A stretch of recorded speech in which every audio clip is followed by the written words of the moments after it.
What's up mga kabotlags, narito na naman tayo upang gumawa ng video. At bago po natin ituloy ang video ito, ay paki-like, share, and follow, and subscribe, at pakipindot na rin ang notification bell. Sa ganun ay updated kayo sa mga bagong video na aking panggagawin. Kaya ano pang hinihintay mo? Tara na! Eto na nga guys, at tayo po ay aakyat na ng bundok at uumpisahan na po natin ang ating paglalakad. Dahil nga po wala po tayong sasakyan na pwedeng mabilisang makaabot dun, ang gagawin po natin ay lalakad lang po tayo, na kung saan ay kasama po natin ang ating mga katribong dumagat dito po sa Antipolo, si Ate Jocelyn Kayat at saka si Ate Elsie Del Rey at ang kanyang mga anak. At sasamahan po natin sila sa pagpunta po ng bundok na kung saan ay doon po ang kanilang bahay or tirahan. Kaya dyan ka lang idol, samahan mo lang kami sa aming paglalakbay.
At ito na nga idol, naglalakad na po kami at ito po yung umpisa ng mahaba-habang akyatin na kung saan medyo may katarikan.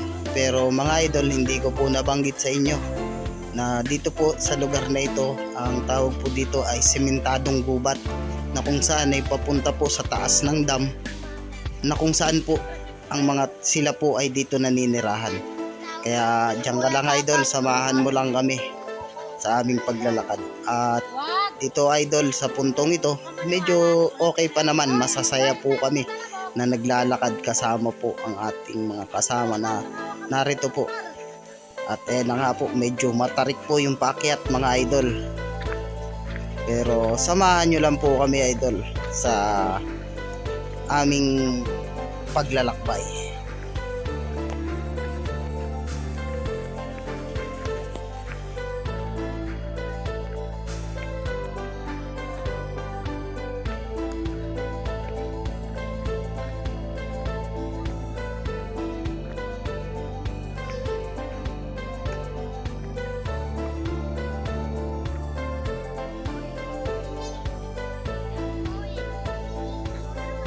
Narito na nga tayo idol sa kalahati ng ating nilalakbay. At tingnan mo yung bata na kasama natin idol, parang hindi iniinda yung pagod kahit may dala siyang bag. Kaya kung nais mong pumunta rito idol, sila yung makakasama mo ay sobrang saya kapag sila yung kasama mo, dahil nandito na yung mga kwentuhan, tawanan habang naglalakad na hindi mo mararamdaman yung pagod at hirap ng iyong nilalakbay o inaakyat. At nandito na nga tayo idol, malapit na tayo sa pinakatuktok po nitong bundok na ito, na kung saan ay hindi pa po ito yung lugar na ating pupuntahan. Ito pa lang po yung kalahati ng ating nilakbay pag tayo po ay nakaabot sa pinakatuktok nitong bundok na ating nilalakaran. Kaya mga idol, shout out sa inyong lahat, at shout out nga po pala kay Buhay Ilang at kay Gilbert, na kung saan ay sila po yung mga idol po natin na mga kasama na nagbibideo o nagbablog. At eto na nga idol, nalalapit na yung pinakatuktok ng bundok. Ayan idol, sobrang tarik, sobrang nakakapagod, pero dahil kasama natin sila ay sobrang enjoy ng ating paglalakad. At ayan na nga idol, nagtanggal na ng tsinelas tong isang bata. Ang pangalan niya po ay si Pido. Ayan. Ang tunay pong pangalan niya ay si Terso Cruz. Ito po ang Terso Cruz ng Antipolo Rizal. Kung saan ay bata pa po siya. Ayan, ayan mga idol. Sa sobrang tarik sobrang bagal po rin namin maglakad. Pero okay lang, chill lang. At dito nga po pala idol, wag po nating kalilimutan na magdala ng tubig. Dahil sa sobrang pakyat, pagdating po natin sa ibabaw ay kailangan na po nating uminom mga idol. Kaya kung nais nyo pong pumunta rito sa lugar na to idol, upang makita rin po ninyo ang pamumuhay po naming mga dumagat dito sa Rizal. Kaya idol, ayan, samahan nyo lang po kami sa aming paglalakad.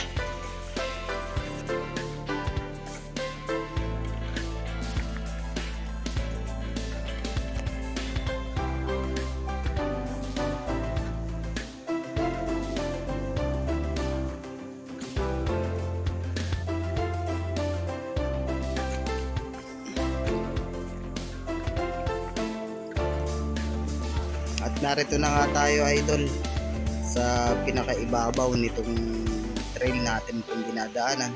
At siya nga pala idol, pwede po dito dumaan ng motor kung nais nyo pong mag-motor packet po dito. Pero mas enjoy mga idol kung naglalakad ka dahil safety mo rin yun idol. Dahil makititandaan dito at sobrang nakakatakot kapag ikay nakamotor. Kaya ano pang hinihintay mo idol? Pumunta ka na dito at enjoyin yung lugar na sobrang ganda at sobrang excited na magbalsa, na kung saan ay balsa ang ating gagamitin sa pagtawid sa dam dahil wala pong bangka dito at wala po kaming kakayanan para bumili po ng bangka. Kaya ano pang hinihintay mo idol? Tara, tutok ka lang at tambayan mo kami nang mapanood mo ang pagtawid namin sa Tualsa, kung saan susubukan po natin na tumawid na kasama po ay kaming lahat sa isang bansa. Kaya ano pang hinihintay mo idol? Tara na, samahan mo kami.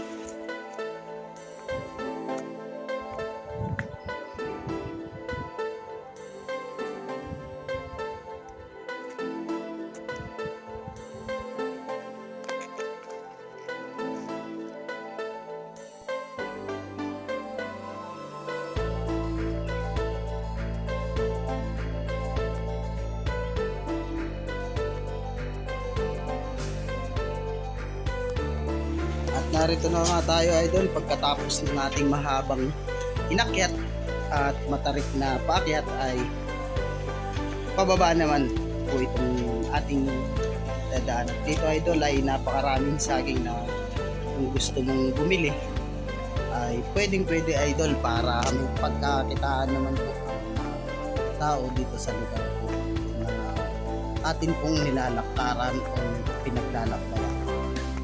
Tumutok ka lang idol dahil hindi pa po tapos ang ating video at mahaba-haba pa po ito idol. At ayan mga idol, sobrang laki ng buwig ng saging at matataba po ng saging dito po sa lugar. At nandito na nga tayo idol sa lugar na ang tawag po dito sa lugar na ito ay Mananta, na kung saan ay ito yung taas ng dam na nakita po natin dun sa umpisa ng ating pong video. Kaya samahan mo lang kami idol para masubukan mo rin na pumunta dito sa lugar na ito at masubukan mo ang sumakay sa balsa. At dahil nga po wala tayong bangka dito sa lugar na ito dahil wala po tayong kakayanan upang bumili ng bangka, kaya buho na lang po at makakatawid na po tayo. At yan idol, nakikita nyo po yung tubig na yung lugar na kung saan ay atin pong tatawiran. Kaya Samahan mo kami idol sa pamamalsa dito sa Mananta.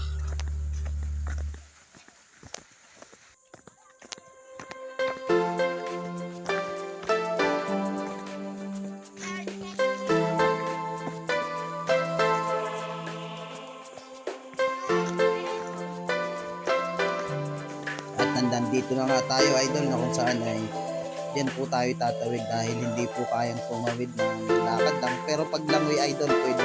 At ayun idol, nakikita po natin yung balsa na ating pong sasakyan. At ayun idol, may sinasabi yung bata na ating kasama. At ayun idol, tayo magpapahinga muna dito. Ayun po natin yung balsa na malaki, kung saan hindi po lulubog. At kayang-kaya po kaming lahat tumawid dito sa ilog Mananta River. At ito na nga idol, nagpapahinga at naghihintay ng balsa idol ay pasisilip ko sa inyo yung lawak ng damo nasa ating harapan idol.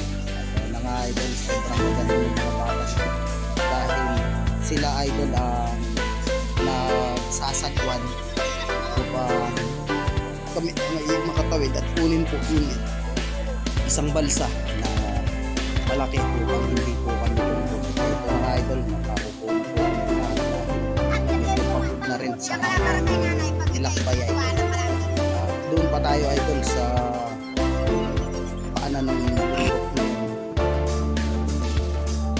Doon pa tayo pupunta mga idol. Samahan mo lang kami idol sa paglalakbay.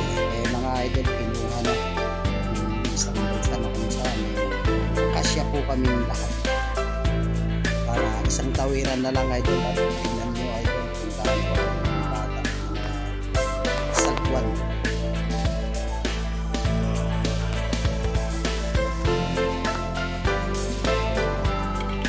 At ito nga po pala idol, dati po ay naaabot po yung sasakyan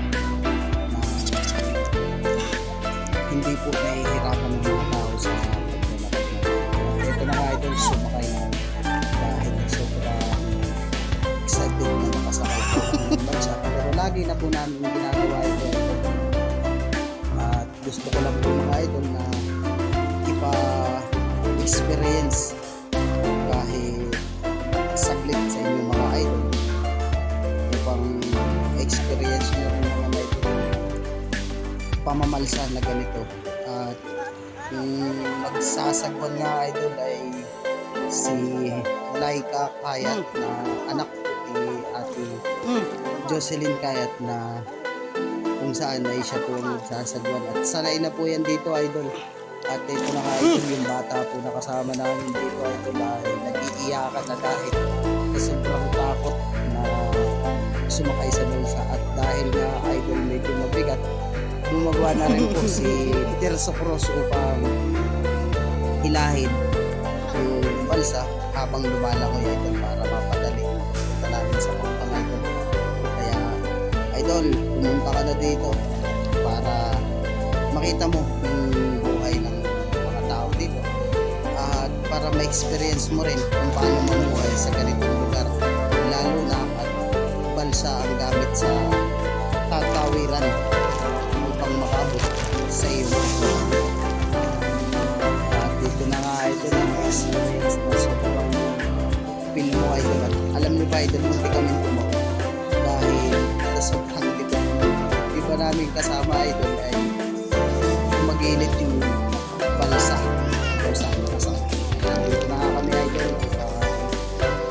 tumawid. Ayun idol, ayun ba saan natatakot din ang sumakay sa balsa dahil lagi na rin po dito siya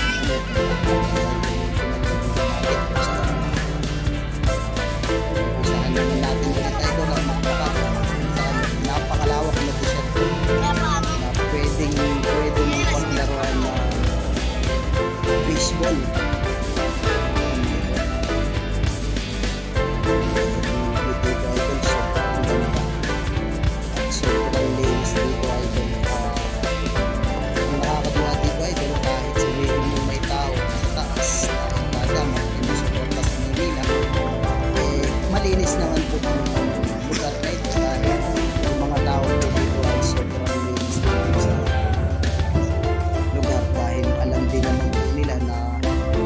sila po tayo kami kung pumunta po sa Maynila ay sigurado idol na matitikman din natin yung tubig na ito idol. Kaya panatilihin natin kalinisan kung sakaling tayo pupunta rito idol, dahil yun na lang po kung takit po natin yan. Kaya idol, ano pang hinihintay mo? Pumunta ka na dito upang experience mo at makita mo yung sobrang gandang view. Maganda rin dito mag-overnight mga idol dahil malamig ang panahon, lalo na ganitong summer na sobrang init po sa Maynila.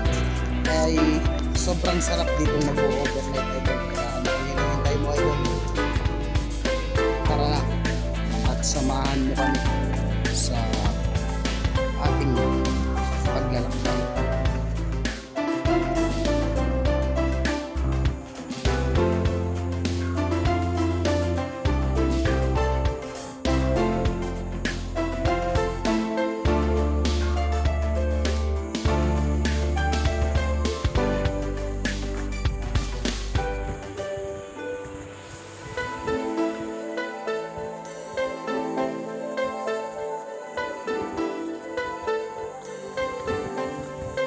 At narito na nga tayo idol, malapit na tayo sa ating pupuntahan kung saan ay dito po naninirahan ang ating mga katribo na dumagat dito sa Antipolo.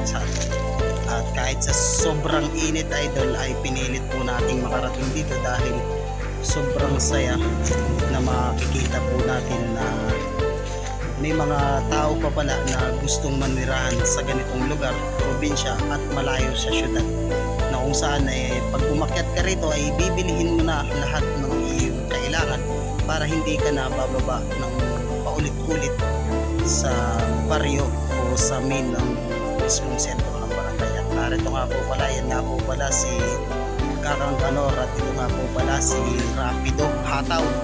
At ayan po si Kakang Nini at si Kakang Rudy at ang kanilang pamilya at si Ate Jocelyn po yan kasama po natin. At ayun po yung isa po natin na katribo, si Wawang Binot, na kung saan ay mahilig po yung manood ng mga video sa cellphone. At ito na nga idol, namuklat na tayo dahil medyo gutom na rin idol, kaso wala nang kanin idol, magsasayang pa. At ayan idol, ang ulam natin palaka, na kung saan ay dito po sa ilog dito nahuhuli idol. At ayan nga po idol, nagkakainan na po sila ng kami po dumating, kaya yung kanin po wala na rin po, kaya magsasayang muna kami idol. At maraming salamat idol sa panonood at shout out sa lahat ng subscriber at viewer at mga nag-share, like dito sa aking video na ito. Hanggang sa muli idol, Potlucks Channel, suportahan po natin. Maraming salamat idol.